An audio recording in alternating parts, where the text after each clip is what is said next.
Apakah teman-teman pernah melihat seekor burung yang hinggap di bunga yang sedang bermekaran? Salah satu spesiesnya berwarna kuning terang dengan dagu dan dada berwarna hitam ungu yang dapat dengan mudah diamati di habitat urban yang merupakan salah satu wilayah penyebarannya. Burung kecil ini adalah salah satu burung penghisap madu yang memiliki peran yang sangat penting di alam. Mereka menikmati nektar bunga sekaligus menjadi penyerbuk utama bagi beberapa tumbuhan. Sekitar 5% tanaman pangan dan tanaman obat di seluruh dunia membutuhkan jasa burung ini. Tapi sayangnya, populasi burung ini diketahui menurun akibat penebangan liar, pembukaan lahan, dan perburuan. Kicau dan penampilan burung ini banyak diminati, sehingga mereka diburu untuk dipelihara hingga dipekerjakan dalam lomba. Si cantik bersuara merdu ini adalah burung madu seriganti.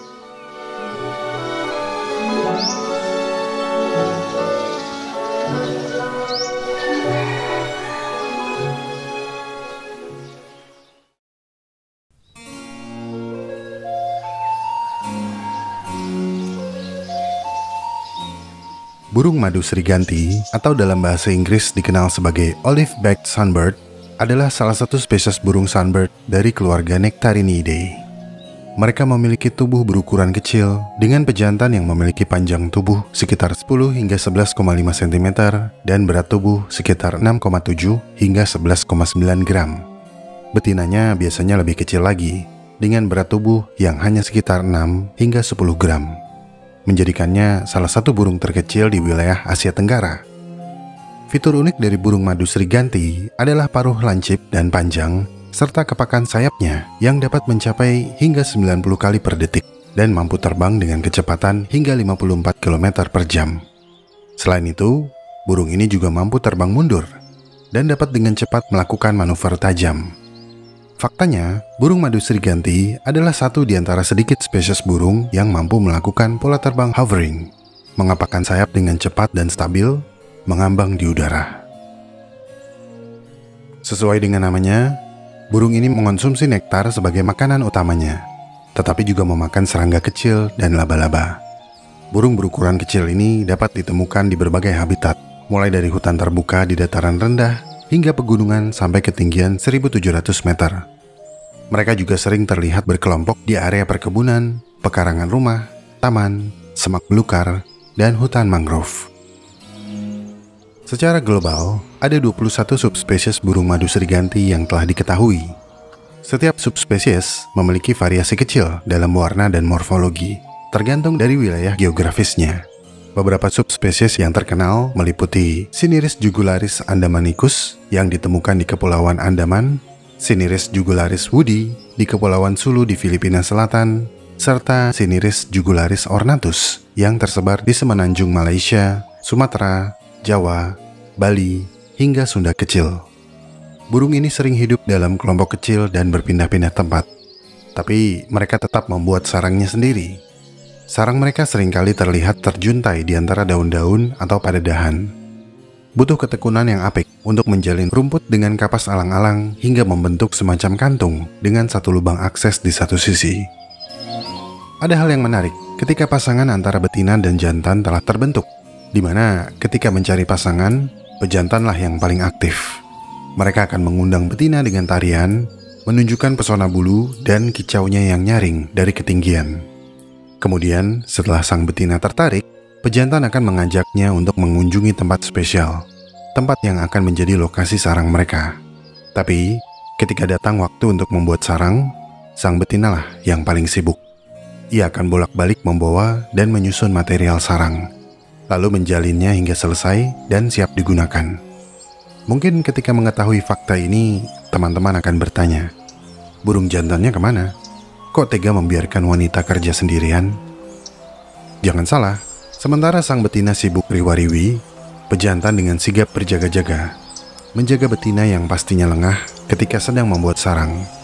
Sarang ini harus dibuat dengan teliti, karena terkadang sarang ini akan digunakan lebih dari satu kali. Ketika bertelur, betina menghasilkan telur yang jumlahnya relatif sedikit. Hanya berjumlah 1 atau 2 butir saja. Telur mereka berwarna putih dengan bintik abu-abu. telur akan menetas setelah diarami selama sekitar 14 hari. Tapi untungnya, meskipun hanya menghasilkan sedikit telur setiap perkawinan, burung mungil ini dapat berkembang biak sepanjang tahun. Oleh karena itu, memiliki sarang yang tahan lama merupakan sebuah kebutuhan.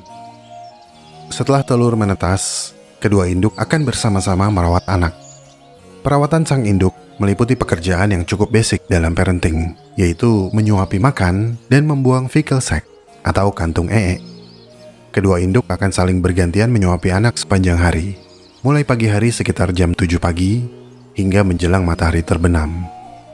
Berdasarkan penelitian yang dilakukan selama 5.804 menit atau 96,7 jam atau kurang lebih 4 hari, induk burung madu Sriganti akan menyuapi anaknya sebanyak 622 kali dan membuang kantung ee sebanyak 134 kali.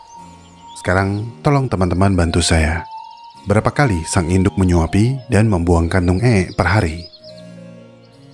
Secara dimorfik, ada perbedaan yang cukup signifikan antara burung madu Sriganti jantan dan betina.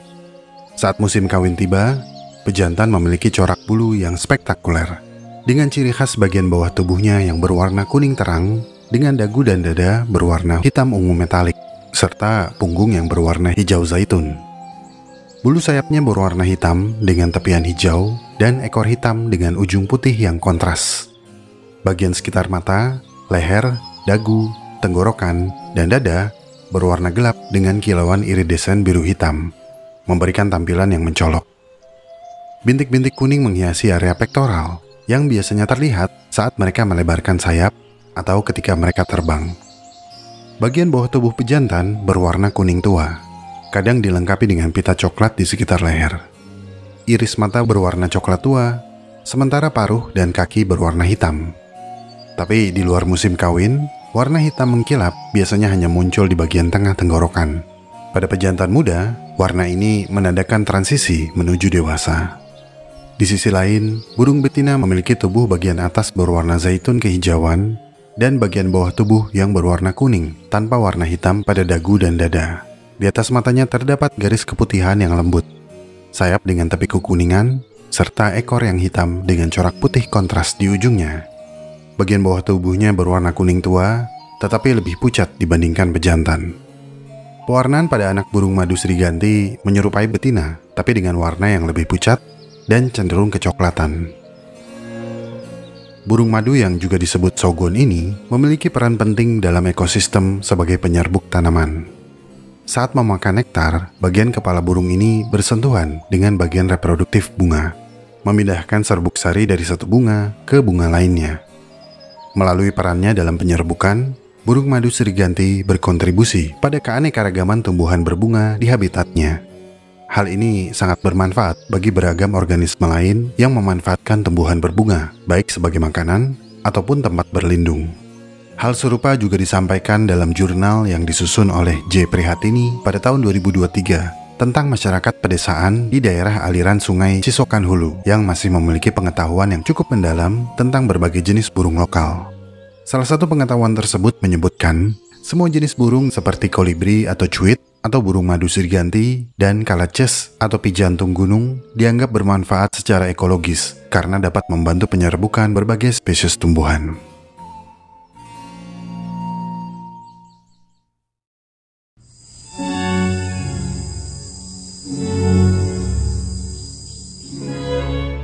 Sayangnya, meskipun burung madu Sriganti diketahui memiliki peran penting dalam penyerbukan tumbuhan, burung ini tidak termasuk dalam daftar spesies yang dilindungi oleh pemerintah Indonesia.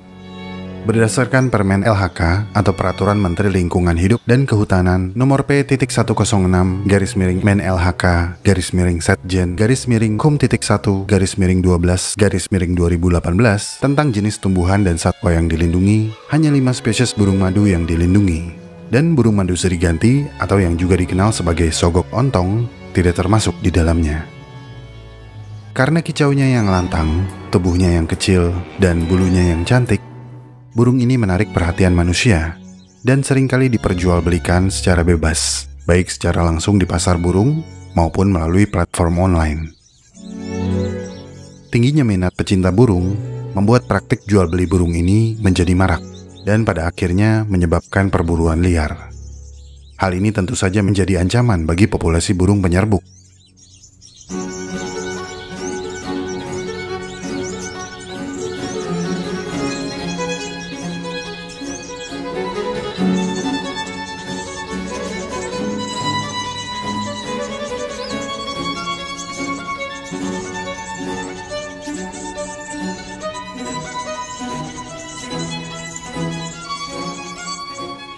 Dalam sebuah survei yang dilakukan di Pasar Sukahaji pada tahun 2016, ditemukan sejumlah besar burung madu yang telah dijual.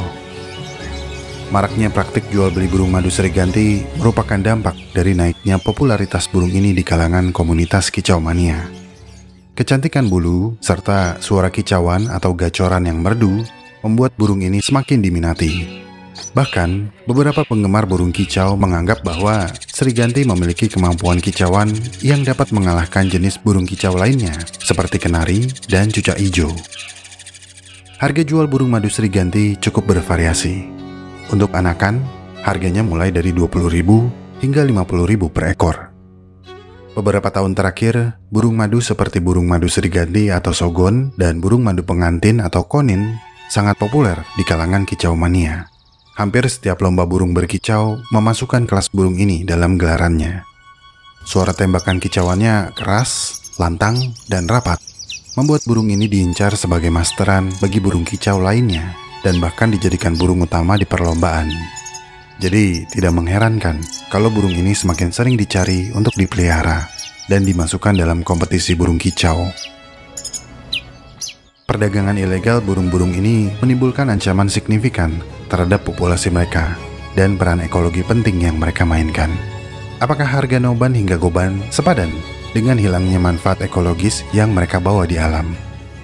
Selain itu, burung-burung ini juga terancam akibat kehilangan habitat mereka. Berdasarkan penelitian pada tahun 2020, di kawasan wisata alam Pasir Batang Taman Nasional Gunung Ciremai, burung madu ini sangat dipengaruhi oleh ketersediaan pakan berupa nektar dari bunga-bunga dan buah-buahan yang bergantung pada kondisi lingkungan dan iklim di habitat mereka. Tapi ironisnya, keberadaan burung madu di habitat semak belukar menunjukkan populasi yang lebih padat yang seringkali tidak menyediakan pakan yang memadai dibandingkan habitat ladang atau hutan pinus. Meskipun tidak dilindungi, peran burung madu Sriganti dalam ekosistem tetaplah penting, terutama dalam proses penyerbukan. Meskipun diperjualbelikan, akan lebih bijak jika ada kesadaran dan upaya dalam menjaga populasi burung yang penting bagi keseimbangan ekosistem ini.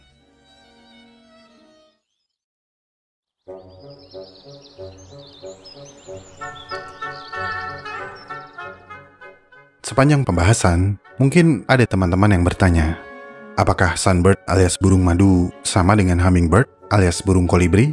Soalnya mereka mirip, sama-sama kecil dan sama-sama memakan nektar bunga. Iya, kamu benar, mereka mirip, tapi tidak berkerabat. Para ilmuwan menyebut kedua keluarga burung ini sebagai contoh evolusi konvergen, di mana organisme yang tidak berkerabat memiliki fitur yang serupa, namun berkembang secara independen di tempat yang berbeda untuk mengisi ceruk ekologi yang sama. Sunbird dan hummingbird adalah dua kelompok burung yang sering dikaitkan satu sama lain karena mereka memiliki kemiripan dalam penampilan dan perilaku. Namun sesungguhnya mereka berbeda dalam banyak hal, mulai dari distribusi geografis, taksonomi, morfologi, hingga ekologi. Secara geografis, sunbird umumnya hidup di daerah tropis. Mereka umumnya ditemukan di Afrika, Asia, dengan sedikit populasi di Australia. Sementara penyebaran hummingbird terbatas pada benua Amerika, terutama di Amerika Selatan dan Tengah. Secara taksonomi, sunbird termasuk dalam famili Nectarinidae, ordo Passeriformes. Ya, secara taksonomi, mereka lebih berkerabat dengan burung gereja atau burung pipit dan beberapa burung kicau lainnya. Di lain sisi, hummingbird termasuk dalam famili Trocolidae, ordo Apodiformes, yang ada burung walet di dalamnya.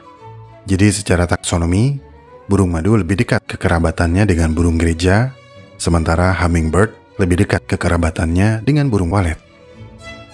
Kemudian secara morfologi, ukuran tubuh hummingbird lebih kecil dibandingkan sunbird. beberapa organ tubuh juga memiliki bentuk yang berbeda. Misalnya, paruh sunbird memang panjang dan melengkung, tetapi tidak setajam dan sepanjang hummingbird.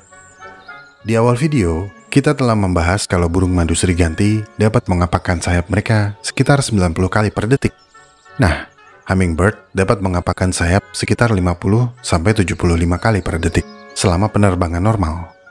Tapi, ketika mencari pasangan, hummingbird dapat melesat dengan cepat dan mengapakkan sayap sekitar 200 kali per detik. Selain itu, hummingbird dapat hovering lebih lama daripada sunbird.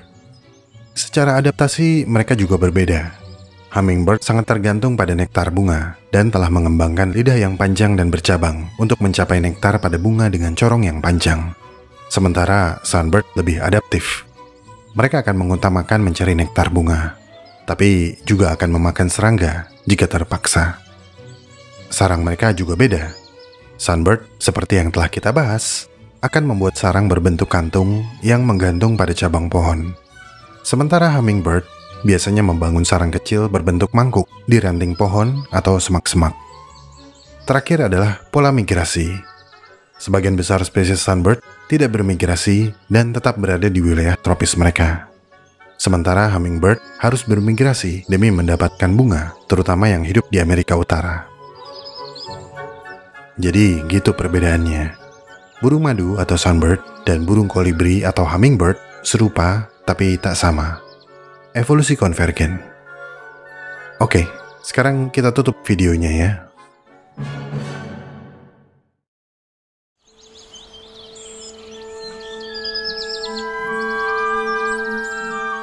Sebenarnya akan sangat nyaman jika kita dapat menikmati merdunya kicauan burung tanpa harus mengurungnya di dalam kandang.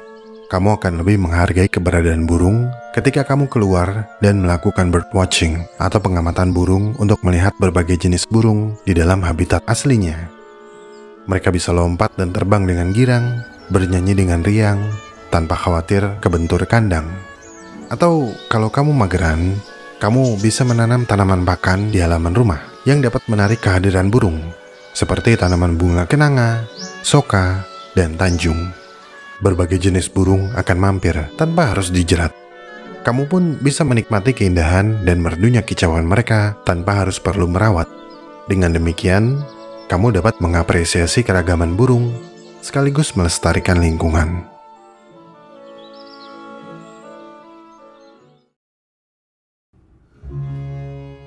Terima kasih telah menonton sampai menit ini. Saya sangat-sangat menghargai segala dukungan yang teman-teman berikan kepada Alam Semenit. Jika ingin tahu lebih banyak tentang subjek pembahasan dalam video ini, cek deskripsi video. Di sana teman-teman bisa menemukan segala jurnal, literatur, dan referensi saya dalam menyusun naskah. Jika suka dengan pembahasan dari Alam Semenit, like video ini dan share, karena like dan share dari kamu akan membantu perkembangan channel ini. Ikuti perkembangan semua hal yang aneh, menjijikan, dan indah yang mengundang rasa ingin tahu kita semua. Sampai jumpa di video selanjutnya.